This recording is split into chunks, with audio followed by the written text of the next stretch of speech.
नमस्कार दोस्तों, हर हर महादेव, ओम नमः शिवाय। दोस्तों, आज हम बात करेंगे नीम करोली महाराज जी की महासमाधि के बारे में।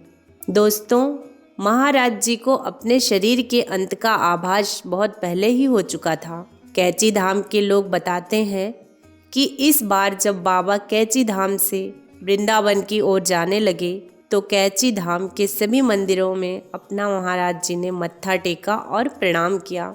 इसके बाद माँ दुर्गा और हनुमान जी के मंदिर के सामने बाबा जी ने प्रणाम करके अपना कंबल वहीं फेंक दिया था। बाद में भक्तों ने उन्हें कंबल उड़ाया था। दोस्तों, महाराज जी जब भी कैची धाम से वृंदावन की ओर जाते थे तो हमेशा वो जीप से सफ़र करते थे, लेकिन इस बार महाराज जी ने ट्रेन को अपने सफ़र के लिए चुना और ये भी एक रहस्य बना रहा। दोस्तों, ये दिन था 9 सितंबर 1973 को, जब बाबा जी ने कैची धाम से वृंदावन की ओर जाने का निर्णय लिया और वो निकल पड़े। बाबा के आदेश से जब गाड़ी मथुरा में रुकी तो रेलगाड़ी से सभी भक्तजन उतर गए। स्टेशन पर कुछ भक्तों ने बाबा के पैर भी छुए, लेकिन कुछ समय बाद बाबा ने अपनी आंखें बंद कर ली। उनके शरीर से पसीना आने लगा। उन्होंने पानी मांगा और पानी पीने के बाद उन्होंने वृंदावन ले चलने के लिए कहा। जब तक एक टैक्सी की व्यवस्था की गई तब तक बाबा जी बेहोश हो गए थे। उन्हें आश्रम ले जाने की बजाय भक्त उन्हें वृंदावन में रामकृष्ण मिशन अस्पताल ले गए, जहां महाराज जी को ऑक्सीजन दिया गया।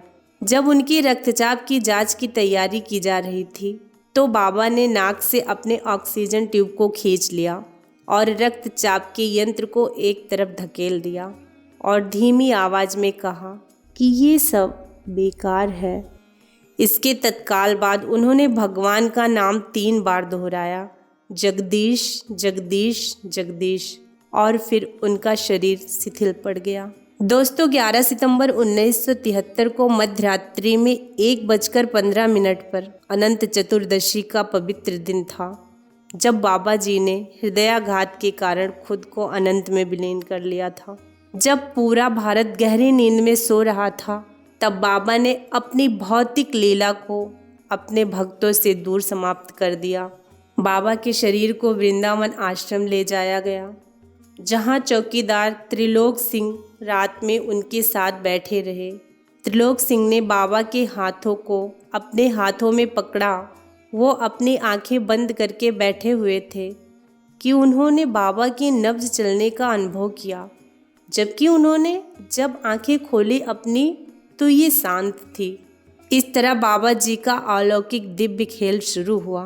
बनवारी लाल पाठक जी, वृंदावन के पुजारी जी और बाबा जी के एक अन्य भक्त अस्पताल पहुंचे थे, क्योंकि महाराज जी को आश्रम ले जाया जाना था। उन्होंने आगरा, दिल्ली, कानपुर, लखनऊ, नैनीताल और अन्य शहरों में फ़ोन या टेलीग्राम के जरिए लोगों को सूचित करना शुरू किया। अखिल भारतीय आकाशवाणी यानी कि ऑल इंडिया रेडियो ने भी अपने सुबह और शाम के समाचारों में पूरे देश में ये समाचार प्रसारित किया। अगली सुबह हर जगह से भक्तजन वृंदावन के लिए रवाना हो गए थे। पास के शहरों और आसपास के इलाकों से भक्तगण सुबह सुबह जल्दी आ गए और दूर से आने वालों का सिलसिला पूरे दिन जारी रहा।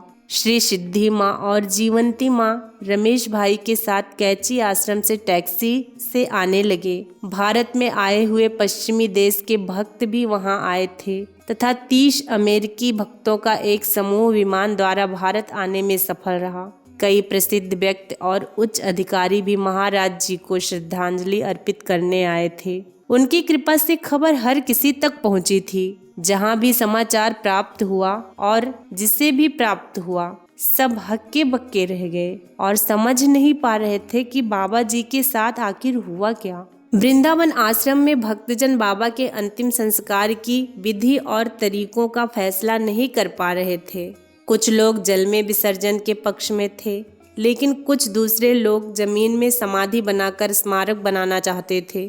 तभी वृंदावन की एक प्रसिद्ध संत बाबा लीलानंद ठाकुर, जिन्हें पागल बाबा के नाम से भी जाना जाता था, वहां पहुंचे। पागल बाबा ने अंतिम निर्णय लिया कि महाराज जी का दाह संस्कार होना चाहिए और ये आश्रम के अंदर उसी स्थान पर होना चाहिए जहाँ पर यज्ञ किया जाता है। और उस जगह के चारों तरफ पहले से ही एक छोटी पत्थर की दीवार खड़ी की गई थी।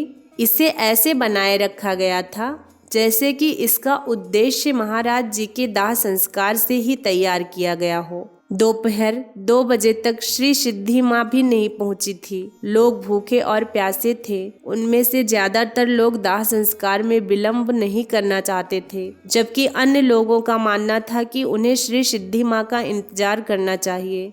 जब बहुमत की राय पूरी तरह प्रभावित हुई तो बाबा का शरीर आश्रम के आंगन में लाया गया। तभी अचानक कहीं से एक भयंकर तूफान उठा। इतनी तेज बारिश हुई कि लोगों को 10 कदम दूरी से भी अधिक कुछ नहीं दिखाई दे रहा था। बादलों से वातावरण में अंधकार छा गया, यहाँ तक कि गुजरती हुई गाड़ियों की हेडलाइट्स भी मंद पड़ गई थी। इसके परिणाम स्वरूप बाबा जी की अर्थी को बरामदे में ही रखना पड़ा और थोड़ी देर बाद वहाँ श्री सिद्धि माँ पहुँच गई।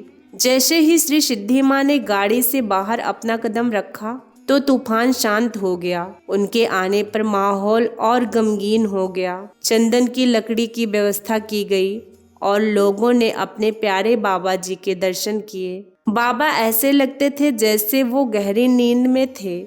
उनका चेहरा पहले की तरह ही चमक रहा था। बाबा के शरीर को फूलों से सजी हुई अर्थी पर रखा गया। बाबा जी की अर्थी को कंधा देने वाले पहले व्यक्ति बाबा जी के प्रिय भक्त कैची धाम से पूर्णानंद तिवारी जी थे। बाबा जी ने अंत समय में भी यही कहा था कि भक्त पूर्णानंद उनकी अर्थी को पहला कंधा देंगे। उसके बाद उनके शव को एक वाहन में रखा गया और वृंदावन के चारों ओर एक जुलूस के रूप में ले जाया गया। भक्ति संगीत के साथ, जैसा कि संतों के लिए पारंपरिक तौर पर किया जाता है। भक्तों की एक बड़ी भीड़ बाबा जी के पीछे खड़ी थी और लोगों ने मंदिरों और घरों से उन पर फूल बरसाए। लोगों ने हर कदम पर गाड़ी को रोककर बाबा जी की आरती की। बाबा जी की अंतिम यात्रा में एक लंबा समय लगा। इसके बाद वाहन को आश्रम लाया गया और अलग होने के दुख और जुदाई के बोझ वाले वातावरण में पूरी आस्था के साथ बाबा के भौतिक शरीर को अग्नि दी गई। उस दुखद समय के सभी के अपने अलग अनुभव थे। जैसे कि जगमोहन शर्मा ने देखा कि अग्नि में राम और लक्ष्मण के बीच में बाबा जी खड़े थे और हनुमान जी उनकी परिक्रमा कर रहे थे। जब चिता की अग्नि शांत हुई, भक्तों ने कई कलशों में अस्थियां एकत्रित की। कुछ कलशों को वाराणसी, हरिद्वार, प्रयागराज और पवित्र तीर्थों पर ले जाया गया, जहां उन्हें गंगा के पवित्र जल में विसर्जित कर दिया गया। कुछ दूसरे कलशों को बाबा जी के आश्रमों में भेजा गया, जहां उनके ऊपर बाद में बाबा जी की मूर्ति को स्थापित किया गया। केहर सिंह जी को बाबा के अवशेषों को इकट्ठा करते हुए देख देवकमता दीक्षित जी ने कहा, उन्होंने बाबा को ये कहते हुए सुना था कि केहर सिंह ही मेरे फूल चुनेगा। उस समय बाबा के शब्दों का अर्थ समझ में नहीं आता था, लेकिन उस दिन वो सब सच साबित हुए। महासमाधि के 13वें दिन वृंदावन आश्रम में एक भव्य भंडारा आयोजित किया गया। पहाड़ों के उत्तराखंडी रीति रिवाजों के अनुसार कैची आश्रम में 12वें दिन भंडारा किया गया। भक्तगण जो पहले बाबा को श्रद्धांजलि अर्पित नहीं कर पाए थे, उनकी महासमाधि के पश्चात 12वें और 13वें दिन उनका प्रसाद लेकर भक्तजन कृतार्थ हुए। बाबा आज भी अपने भक्तों पर अपनी कृपा बनाए हुए हैं। बस मन में पवित्रता और निर्मलता का भाव होना चाहिए। दोस्तों, बाबा जी की महासमाधि से जुड़ी ये कहानी आपको कैसी लगी, कमेंट सेक्शन में ज़रूर बताइएगा।